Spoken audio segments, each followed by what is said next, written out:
in others. Oh, remind me of my tradition that says the Spirit will not descend without song, without sound, and without soulfulness.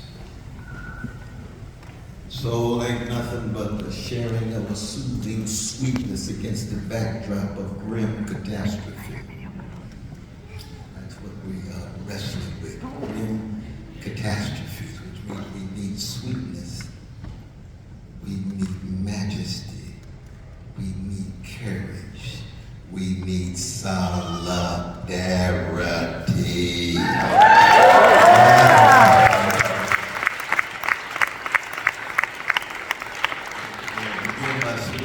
Visionary leaders of my own campaign. My campaign ain't nothing but a moment in a movement. It ain't nothing but a wave in an ocean. This is not about individuals. This is not about me. We're talking about trying to constitute some kind of solidarity that can stay in motion so that we can straighten our backs up and be of service to brothers and sisters no matter what color, gender, sexual orientation, or national identity who are suffering, those wretched of the earth that the great Frantz Fanon talked about, and in the language of the great Malcolm X, those who are catching hell. Wherever and whoever they are. So where's my dear sister, Madeline? There she is. There's the dear sister, Madeline. She's here in Portland. Campaign man. I got 4 campaign men. I'm a blues man. We got a jazz campaign, so it's a quartet. Brother Anthony, make it here yet? He's on the way. Give it up for Anthony in absentia. Give it up for Sister Tiana in absentia. Give it up for Brother Edwin in absentia. Never been campaign running to head the American empire in order to dismantle the empire.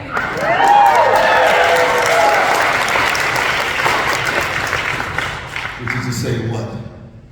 Which is to say, it's just a matter of trying to be true to all of the love, courage, integrity poured into me by those who came before. Because I come from a great black people. Oh, yeah. Great people. Who in the face of 400 chronically targeted years of hatred, just keep dishing out love warriors every generation. Yes, in this fault, you crush black folk. No, here comes Frederick Douglass. Here comes Harriet Tubman. There goes Sojourner Truth. And we even have not got to Ida B. Wells Barnett yet. And this is true for each and every one of you. Come from various families, communities, mosques, synagogues, temples, churches, nightclubs, networks to shape and molded you. We are who we are because somebody loved us. Somebody targeted us. Somebody zeroed in on us in such a way that we could believe in ourselves and deal with whatever form of catastrophe is coming our way. And for me, the highest standards have always been set. Exactly. Yes, precious children. Lord have mercy. The precious children. I think of precious children in Gaza. Oh, let us never apologize for our love, our concern, our care for precious children in the midst of genocidal attack and assault. No apology whatsoever. We shall forever be in solidarity, straightening our backs up in the name of something bigger than ourselves. And it's not tribal, it's morality. It's not tribal, it's spirituality. It has to do with love for the children and the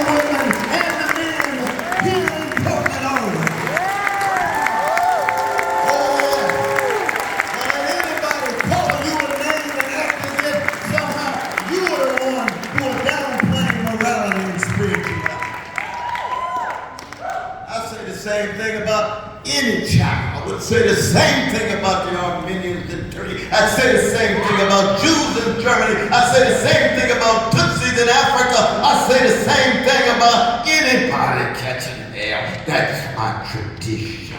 I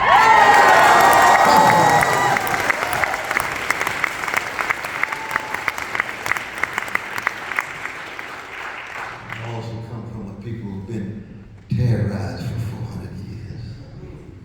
See, so police murder and brutality is just an extension of the slave block and the slave whip. And in the face of that kind of terror, you get folk calling for freedom for everybody.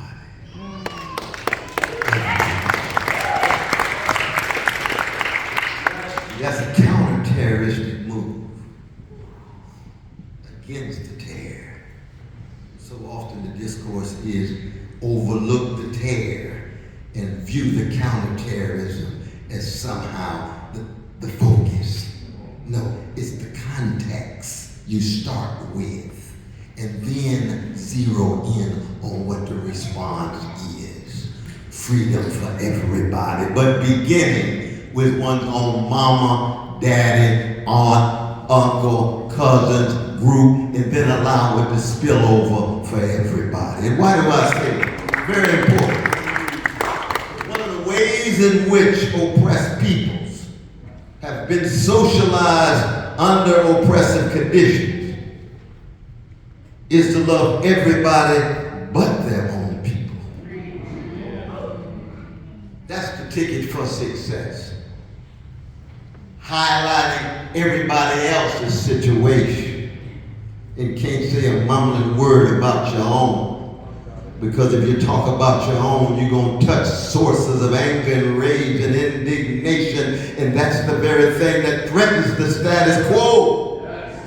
That's the very thing that upsets them. And then when we come together in solidarity with the overlap of that kind of rage and righteous indignation with an analysis of empire, an analysis of predatory capitalist processes, an analysis of male supremacy, an analysis of homophobia and transphobia, an analysis of anything that stands in the way of the flourishing and the flowering of precious human beings, just like yourselves and your children and your parents. Then you got something going on. Yeah, that revolutionary spirit. And that's my tradition. See, I come out of the West household. I wish you could have met my mother, Irene. Oh, I'll never be 1/3 of the human being she was. I lost her 2 years ago. Every day I want to put a smile on her face in the grave. Why, she set the standard: integrity, honesty, decency, courage, generosity, treating everybody right with a smile and a grin and a hug. Yes, she was in love with Jesus, and I know people got critiques of theology and God and religion. I understand that. Go on and do your thing, but I'm talking about where I come from.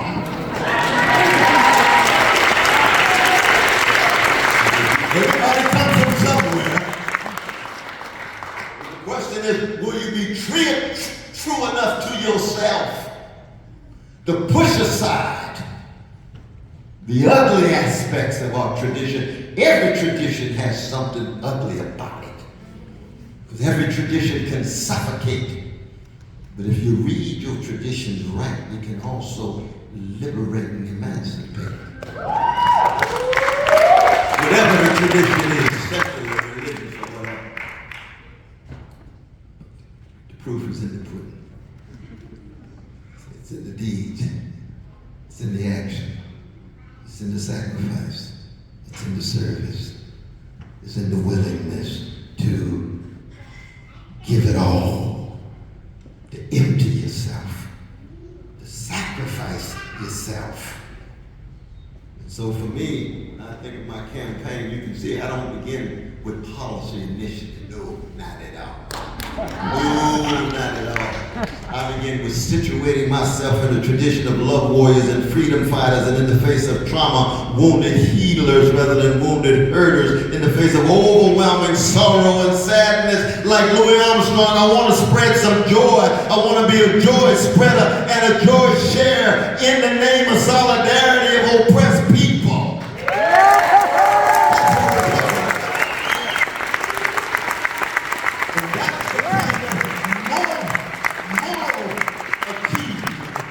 It takes spiritual discipline to do that kind of thing.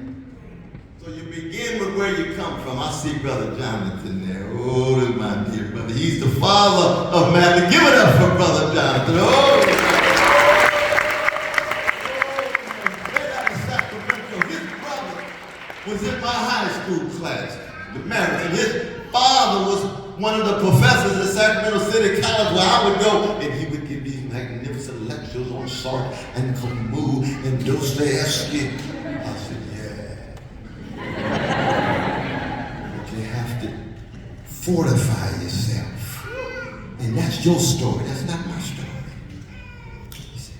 But it's a story that allows for our overlap if we get deep enough and connect on the human level. That's what the status quo was afraid of. We know the rot of our political system, the legalized bribery and normalized corruption of our two-party system. Is afraid, they're scared of the truth because their projects are predicated on the efficacy of lies.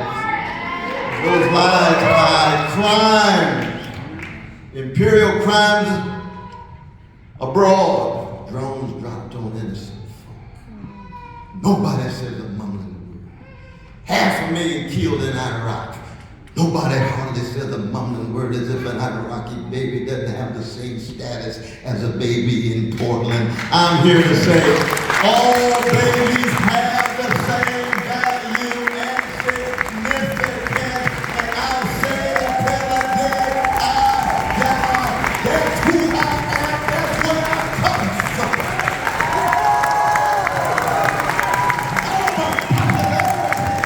Superficial shit. That's how we roll. That's how we go down. That's how we fight. That's how we love. That's how we sing. That's how we organize.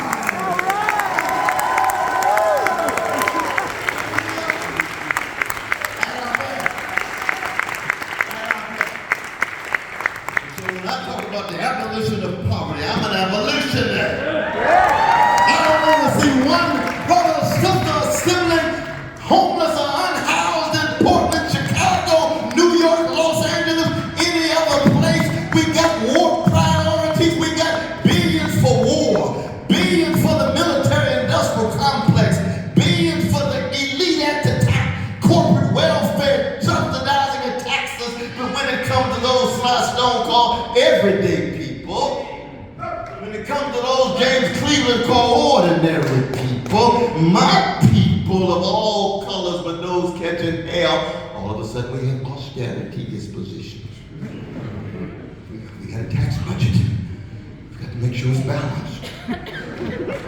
What about education? Well, we don't. Healthcare free, no. Housing, with the land grabs and the power grabs, they call it gentrification, but it ain't nothing but land grabs and power grabs.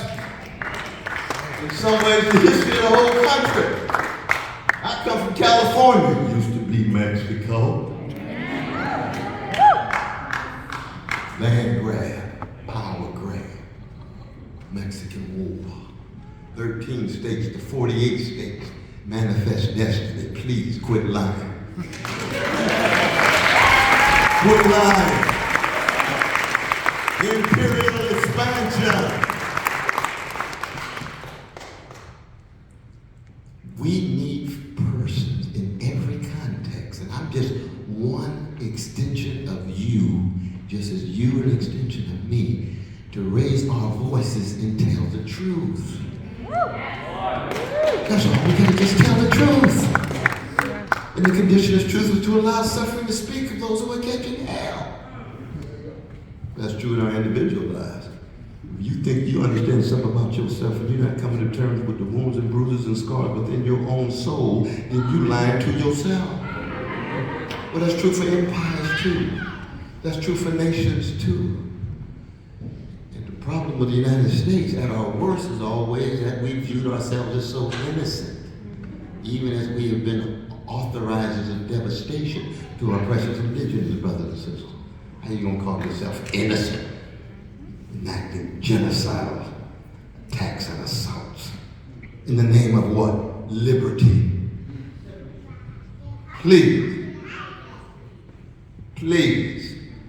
we need in this particular moment, when we have a choice between a neo-fascist Pied Piper with Trump, who's trying to convince more and more fellow citizens the only alternative to a rotting neoliberal rule of a corrupt Democratic Party is fascism.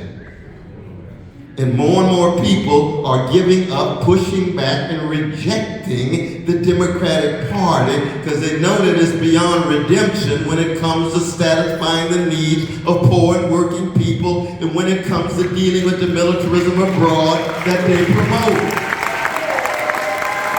That's why they're scared. That's why they're running scared. What they told us the second week I announced, Brother West is the biggest threat to American democracy since almost the Civil War. I said, wow. Talking to Bootsy Collins on the phone. I wrote 2 songs with Bootsy on his phone, Capital of the World. I said, Bootsy, I didn't know I was so powerful. He said, Brother West, anytime everyday people straighten their backs up, they are more powerful than you think, because folk can't ride your back unless it's bent. That's what it is to be a funk master. They tell the truth. They shatter the deodorized, sanitized, sterilized discourse that stays at the superficial surfaces of a dying culture. No, we need the funk. We need the truth. Oh yeah, we need deep truth. The truth about ourselves, truth about others, the truth about the powers that be.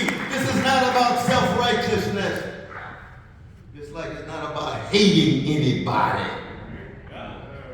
It's about hating oppression, hating domination, hating subjugation, and then having resilience and resistance and being willing to come together, given all of our different ideological, political orientation. I work with my anarchist brothers and sisters, my communists, my socialists, all syndicalists. They're all kind of different things. I'm not into the isms. I want to know, do you have integrity, honesty, and decency? Or are you willing to be able to organize in such a way that you constitute a countervailing force against the powers that be? That's the bottom line.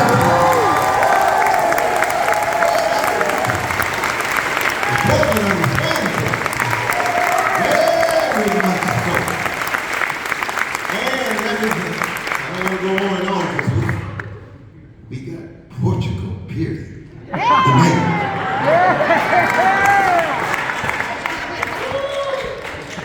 not going to stand in the way of it. My brothers and sisters, I'm telling you, from Alaska, Alaska's the first state to put me on the ballot.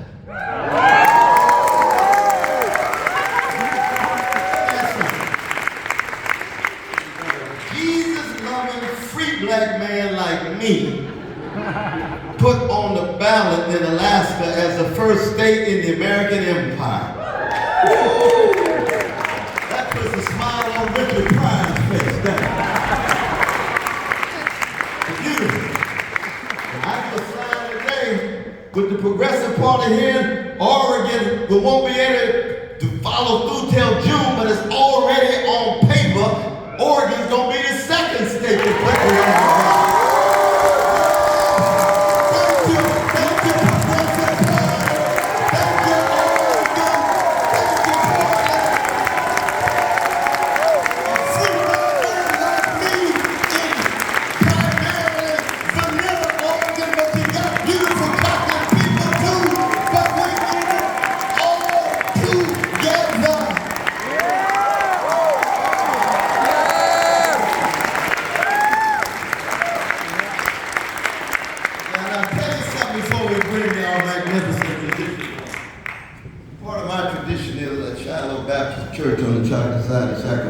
used to be a brother come in on the fifth Sunday named Sylvester. He would play the organ and he just set the place on fire.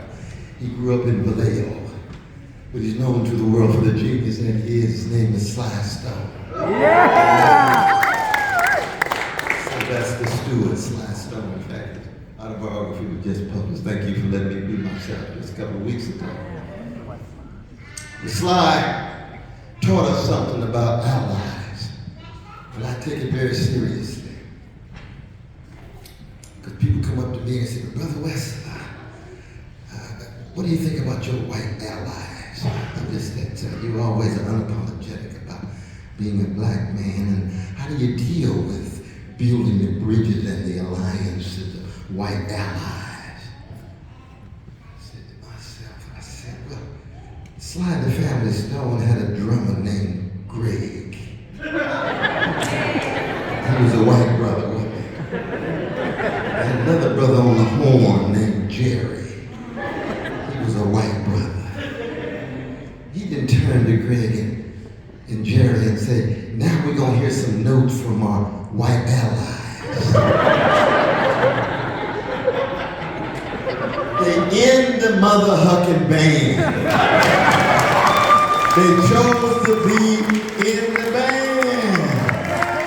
Human beings, no matter what color, gender, sexual orientation, when you choose to be in the movement, when you choose to be in the band, you prove yourself week in and week out such that people can trust you. And it ain't a question of allies, it's a question of human beings choosing freedom and dignity and service to others.